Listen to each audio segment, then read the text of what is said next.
Hey guys, welcome to Digital Digest, and in this video I'm going to show you how to make a custom route in Google Maps. So to do that, first go to your maps, and over here let's search for a location that you want to create a route for. So I'm just going to select here, and now click on directions.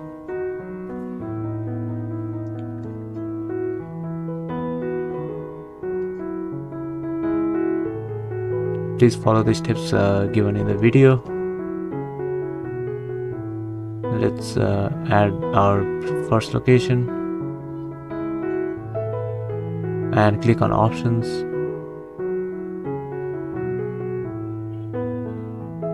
Alright, so we have this route given by Google Maps.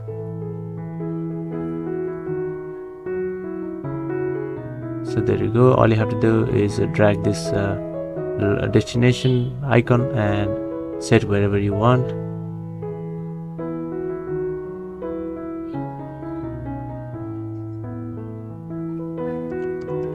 So there you go. That is how you can create custom route in Google Maps. Thank you for watching this video, and I'll see you on the next one. Also, don't forget to subscribe to our channel for more videos like this.